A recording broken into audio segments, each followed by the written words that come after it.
the News Channel 5 network, this is MorningLine with Nick Barris.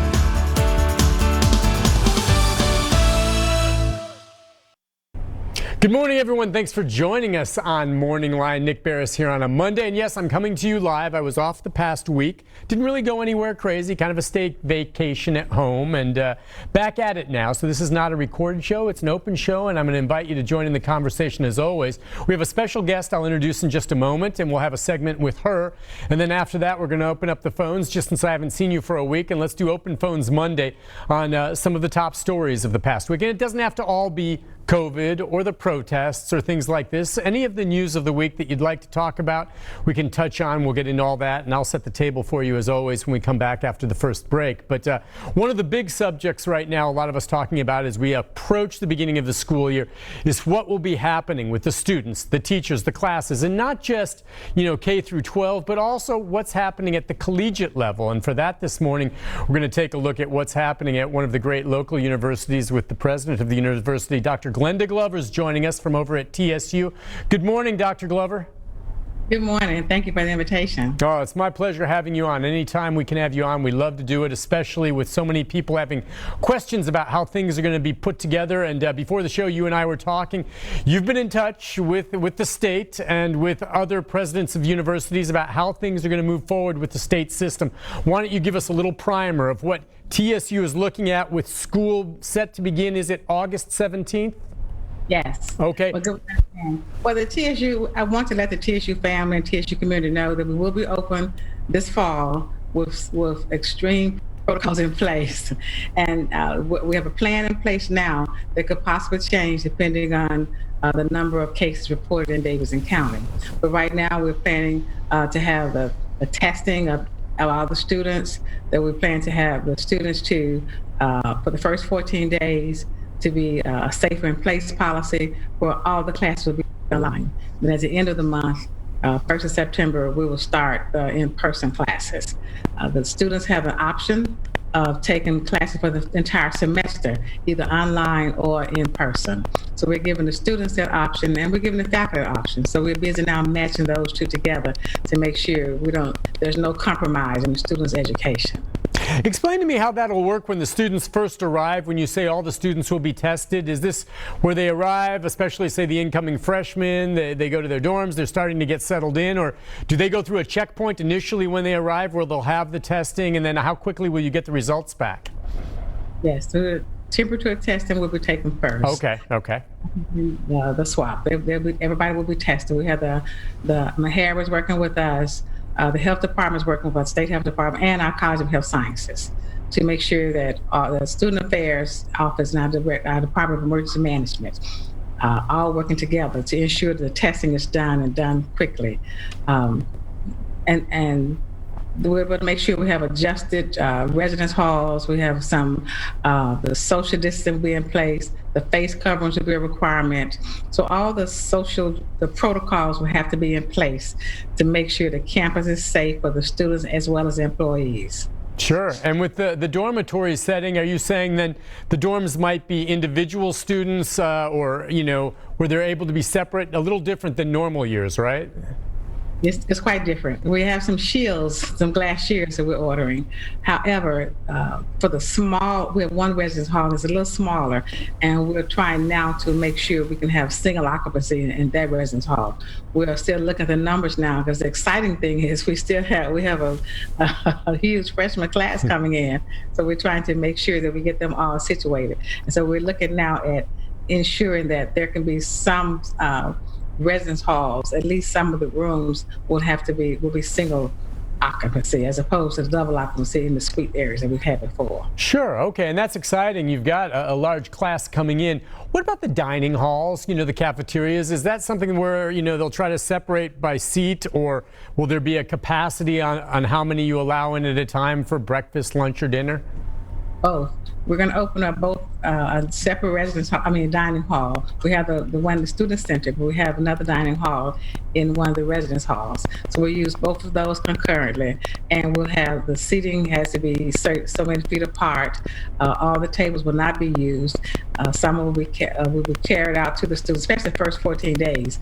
Then we have to bring it to the student. They can't come to it because they'll really be under a real safer in place policy, and they can't go out. But after that, there will be a lot of restrictions on the residence halls. It's still being drawn out. We don't have everything totally finished yet.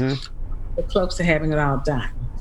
And if you would, I'm trying to think of all the scenarios, and I know you guys are covering most all of them, but a lot of incoming students, they're not all necessarily local. They could be coming from anywhere in the country potentially to a university like TSU. Let's say a student comes and they're okay, they get in, and then they're in campus, and then they do start feeling sick, and they go and get tested, I guess, at maybe the health department there on campus or wherever, and it comes back positive for COVID. Maybe they're asymptomatic or it's not real bad, but they are infected. How will that student be handled, especially, say, if it's a student maybe, say, from out of state? Where will they go? How will they handle things if, say, they're in the dorms? Well, when a student tests positive, we have to make sure that we follow the state guidelines and protocols. That student will have to go through the 14-day quarantine. Well, it depends on the seriousness of it, but we have a quarantine place for students that we're setting up now, and we have to report to the governor and to the state officials weekly any cases that come up, so we can make sure that that's monitored properly and through the system. So, but we're setting up recovery and isolation areas for students to make sure that, just to prevent the spread. Okay, yeah, I figured you'd have something in place on that. And what about athletics? Are you optimistic in any way that there's going to be any TSU football? Well, I get that question a lot, and the answer is yes. It's going to be an amended schedule as of today, but it's not as promising as it was 2 weeks ago before the case spiked again. It's not encouraging when MEAC and other conferences are canceling or postponing sports activities. So, one of the big letdowns is our Classic in Memphis has been canceled. The first John Mary Classic. So, it's the fall of the football. That's a football era, and so it's not encouraging right now. But we are still looking at late September, early October. It may not happen at all. We're looking at homecoming. It's one of the biggest events that happens at TSU campus when people from all across the country come here for homecoming. That has to be we're really rethinking that one now. The game, all the activities. It's it's an unusual time. It's just bizarre. Think about it, ma'am. I mean, as president of the university, this is just unprecedented. I mean, someone with your background, and yet you've never, and no one has seen anything like it. I mean, I'm just sitting here looking at you, wondering everything you're trying to juggle. And while you're doing this, there's such a great unknown out there. Things could get worse. Things could get better. Things could come up that maybe you haven't even considered that we don't know yet. I mean, it's just got to be an incredible burden. Well, we're fortunate at TSU to have a noted expert on emergency management and disaster planning, Dr. Curtis Johnson from Jackson, Mississippi. And we're just fortunate to have him on campus, who has really thought through. It's almost like we started with the end in mind. And so we've gone through almost every scenario you could imagine to see what would happen here. What if we do this? And then we listen to the other presidents. We have Zoom, radio lunch table type discussions regularly with the other college presidents, the 6 LGI presidents, and the UT system, which brings in 4 more. And so we regularly meet and talk, and the community colleges and the TBR and THAC is just amazing and leading us through this. So it's with all the conversations and the best practices, we're talking to each other to make sure that we're helping each other out, because the same problems are general on each campus. TSU is urban, so that makes ours a little worse. But we're going through the various scenarios to make sure we keep the students safe, the faculty safe, staff safe. And I live on campus too, so it's really important to me too. So we want to make sure that, again, that they come to college. And the reason you come to the HBCU, I mean, not for the dancing and the band out there. You come for one reason, that's to get a quality education. So we market that. You come to TSU to get a quality education. So we can't compromise that in any manner. That's why we're giving students the option. You can either go online or you can go in person. We don't want them to have, everybody's going to be worried. We want to kind of relieve them of some of their anxieties, and the families, the parents, to make sure they know they have an option. They have that option to do online learning. And everybody's doing the first 2 weeks just as a safety measure. But after that, we're allowing them to make that choice. And then in the faculty too. I know that, yeah, obviously your priority is making sure that the parents understand that their children are going someplace safe, and you're going to do everything you can to address that. I just wonder about how clear you are on whether or not the students, when they get there, are going to be on the same page. I mean, much of the spike we see right now happening with, a lot of the young people insisting on going down to Second and Broad, or they think because they're young, they'll get it, it won't kill them, they're going to get better. And, if you get that kind of attitude on campus, and there are students that just choose to ignore what you're asking them to do to campus, what action will you take? Well, you're right about the fact that students, the younger crowd, really don't think it's going to affect them. And they think if they happen to test positive, they'll just pass because they're younger. So we're really going through an educational process with them, and the new students coming on board, we're educating them also, because and if a violation occurs, we have a process that we go through. If there's a violation, then the process for not obeying not following the rules of the campus will kick in, and student affairs, we have protocols in place to handle that. Okay, and that's great, because I'm just thinking, you'll want to educate first, and maybe some students don't comprehend it all at the beginning. But, the thing here, Doctor, as you well know, it's not just about you or them. It's about protecting others as well. And that's what I don't get about these young people thinking, well, I'm not going to get sick, so I'm not going to die. I don't care. Well, what about taking it home to mom or grandma? That's what just burns me.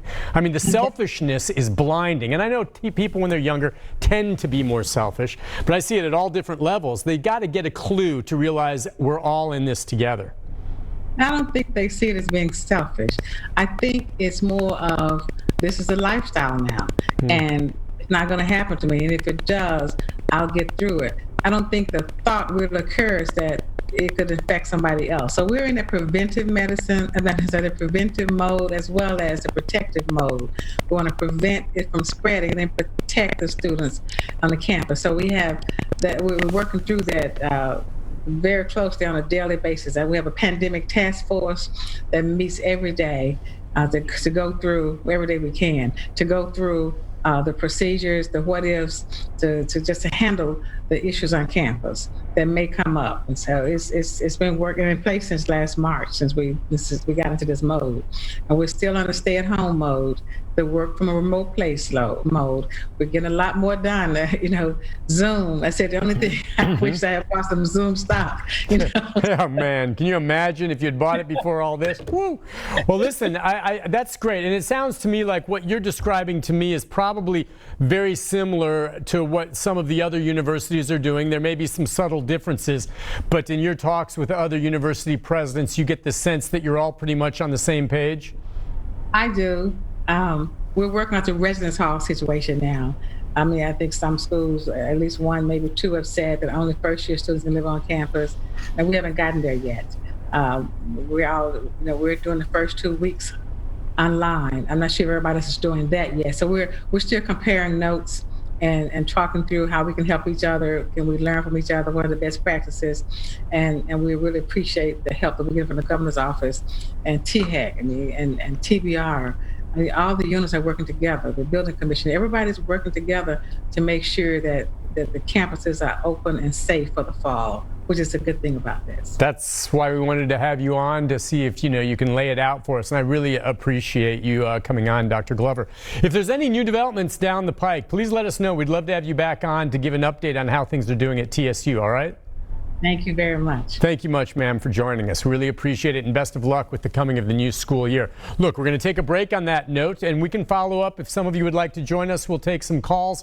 Open phones for the rest of the program, including maybe your thoughts on what we just heard from the president there and how universities are going to move forward. And I know a lot of people, maybe if you're not in school yourself or you don't have a kid in school, you're thinking, well, what about sports? Because that's one of the attachments with General Society. And you heard her say, she's hopeful, but not as hopeful as she was, and we're hearing that from a lot of levels. Those of you big UT football fans, Southeastern Conference football, TSU football, may not happen depending on how things shake out. We'll get into some of that, and I'll set the table for you when we come back. A lot more. Just get your take on things with some of the mask mandates we can talk about. We can also talk about right now the situation with the recall effort going after the mayor and some of the council members. Folks frustrated a little bit over the 34% property tax increase. Some other issues as well.